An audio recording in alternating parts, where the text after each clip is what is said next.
And we're joined for this part of the show by Buccaneers Centre Shane Layden. Shane, you're very, very welcome to the programme. How are you guys? How you doing? Good. It's been a bit of a whirlwind for yourself Hmm. and for everyone at Buccaneers. New to the division, promoted from 2A last year, and you've kind of taken it a bit by storm. 4 wins from 5. You've got to be happy with how it's going this year. Yeah, look, it's been a great start. It's been not, I suppose, not a little bit unexpected. But I suppose once we got that first win against Wesley, and we grew in confidence. Wesley obviously went quite well in the league last year, which I suppose put a bit of the fear factor.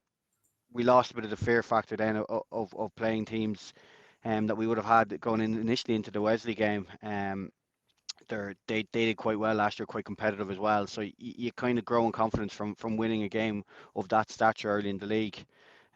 We've the first day of the season we were away in Armagh, and we actually came out there with a good losing bonus point as well. So as much as that was a loss at the start of the season, it was nearly a good result that set us up nicely. And then moved into kind of Highfield away, Belvoir at home, and then winning the weekend against Malone. So we've had some very difficult fixtures against teams that have been kind of in 1B for a long time, and then two teams that last year that were both in the playoff as well. So it's great to get points on the board early, and also to kind of get a few notches on teams as well that hopefully we'll be competing with towards the end of the season. That's what I was going to ask. That round 3 game, I think when you beat Highfield, I think that was the game where people went, whoa, like Buccaneers are serious this season. Was that kind of an early turning point for you guys? Yeah, look, off the back, I suppose we'd beaten Wesley in round 2 at home, um, but I suppose you would be expected in a Division 1B, you'd be targeting your home games in particular, and that would have been a game that we would have targeted obviously back at home, back in the division as well. We've been out of it for a few years, but then going back to back on that week, heading down to Cork, I think Highfield as well are very successful at home over the last number of years, and we got got a couple of calls that day. We got a couple of decisions as well that went away, and we backed it up with what would have been a pretty good performance, if not a great performance from us. And we'd have been really. I suppose it's been a real excitement from that day where I suppose there's a bit more belief around the camp. There's a bit more belief around the squad now of potentially what we can achieve. I know Eddie's been on the record early enough in the season as well, and kind of early on about saying that the goal for the season was to stay up in 1B. And look at it, it still is that the league is still quite condensed. If you look from I think from where we are to down to kind of to Malone, there's probably only a 10 point or a 12 point spread, which is only 3 or 4 bad games. So you don't want to get into a bad run. But the Highfield game, it's kind of kick-started our season. It's put us into overdrive, and it's got us rather than looking over our shoulder, we're kind of looking above, and I'm looking out forward to each week as it comes. You mentioned Eddie, of course, well known to any rugby fan in the Mhm. country over the last 20 years. What difference has he made to the club when he's come in? Any major changes in operations in terms of how things are run within the team?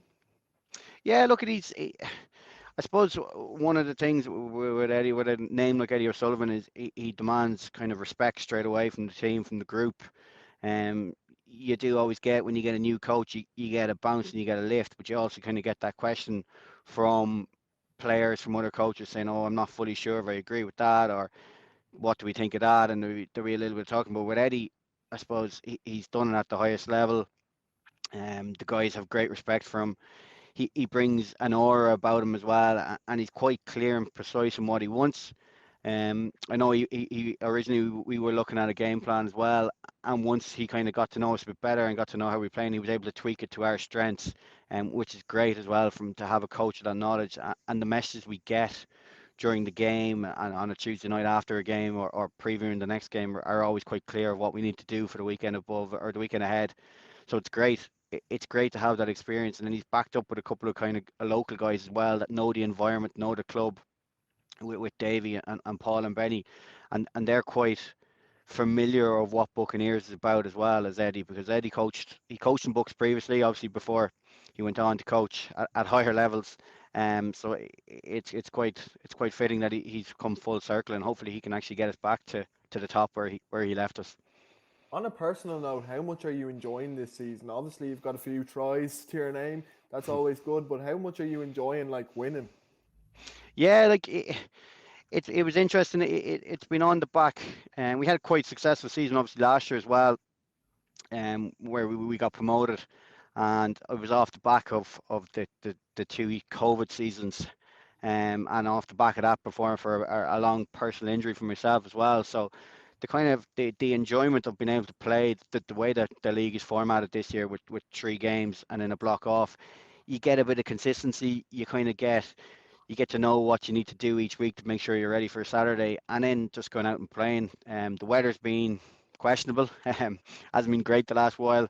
We got really lucky on Saturday. We had a lovely day in Belfast. And yeah, it's very enjoyable. I think the the fun in rugby is nearly back. The last since kind of not that you fall out of love with the game, but the game kind of becomes a bit routine when you're playing it, and then all of a sudden it's taken away from you for 2 years, and you realize how much you actually like this game and how much you really enjoy this game, and how much you're potentially going to miss it when you stop, and to get the most out of it before you do stop. And I think that's an area where I'm at personally at the moment, and it's allowing me to really enjoy the game rather than, I suppose, the fear or the nervousness that you would normally get for a weekend.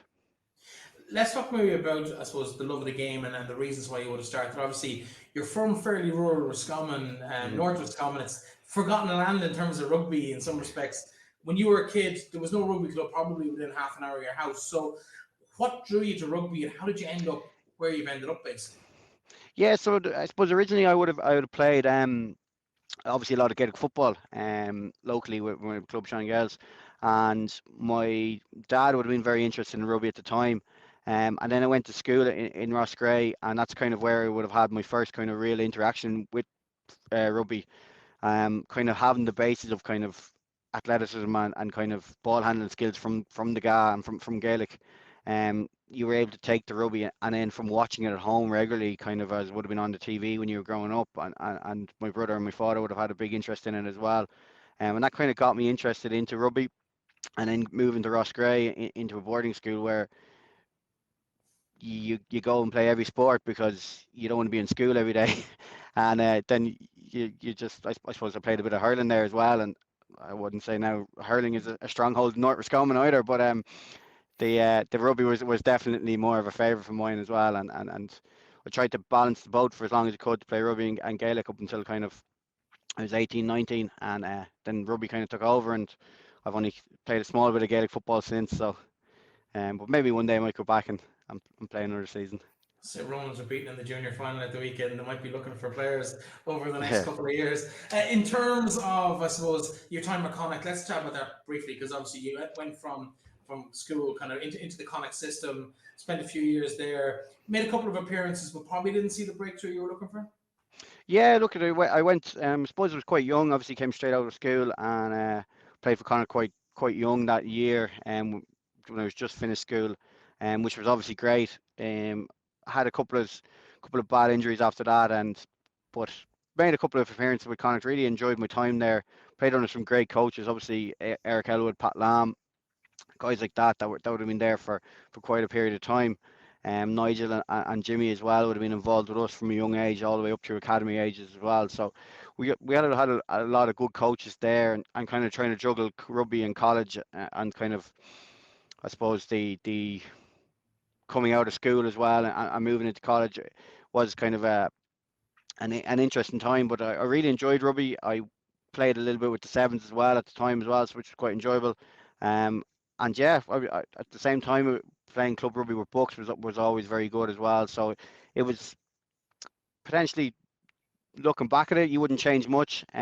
You'd maybe hope that you might get a bit of a rub of the break with a couple of knee injuries or a couple of hamstring injuries that you got at bad times. But look, those are the breaks. Sometimes at the time probably worked out for me with other people getting injured as well, where you might have got an opportunity, but there was times then when you didn't get the opportunity. But look, that happens, I suppose. You're obviously one of the experienced players in the Bucks team now. How important do you think your role is coming maybe later in the season for some of the younger lads, you know, when things maybe aren't going your way? How important do you think your role in the team is then? Yeah, look, we've a couple of we've an interesting team. We are quite young, which is great, obviously, for the future of the club.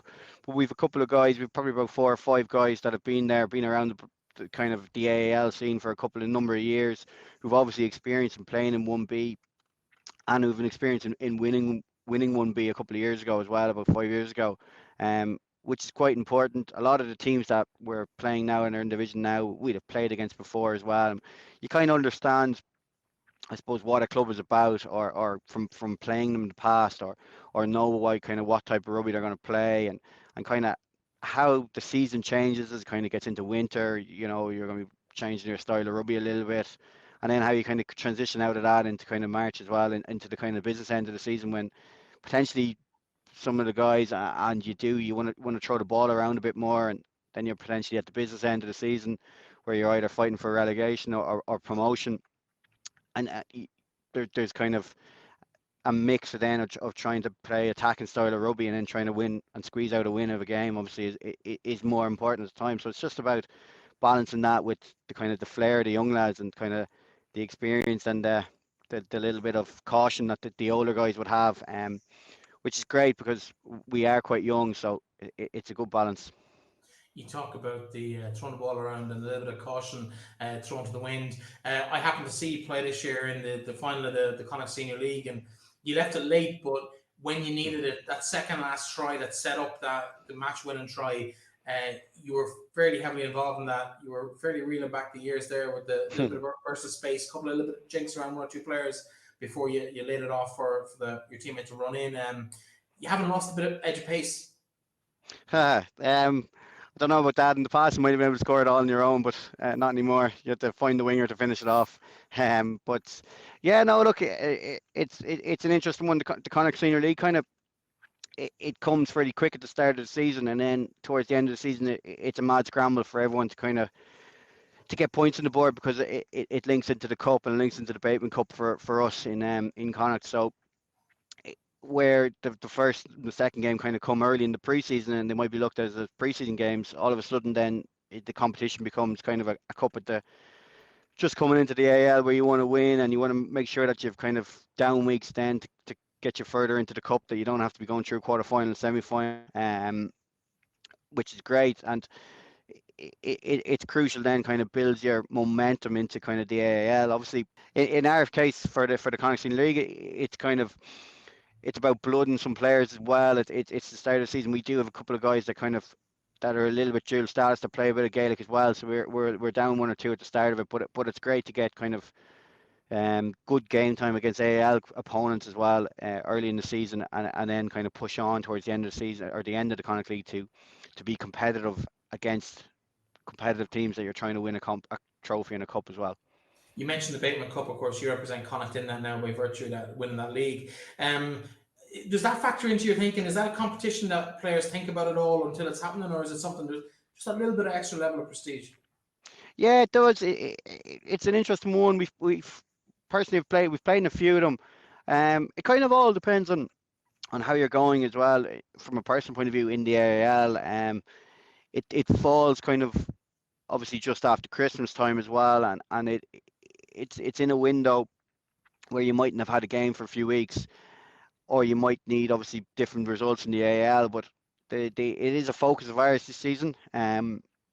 We've an opportunity. We've a home semi-final, which means you have a club coming to Buccaneers, which is always great. And I actually have never, and I don't know if the club have ever played in the final of it. So it's a great opportunity for us to potentially put ourselves in a final. But I know from personal point of view, the AAL always comes first. But it always came first because we never really had a realistic opportunity of kind of getting to a final. I know a couple of times we ended up in Cork Con, when we were looking at different kind of coming up from 2A, and 1 year we were 1B, when our sole focus was winning the league. So it's a good opportunity this season. As I said, we do have a home semi-final, and you know it's an All-Ireland Cup played across obviously the whole country with some of the best teams competing in it. So it's not something to be turned down, and it's definitely something that we're going to attack. This weekend, obviously, you have a top of the table clash.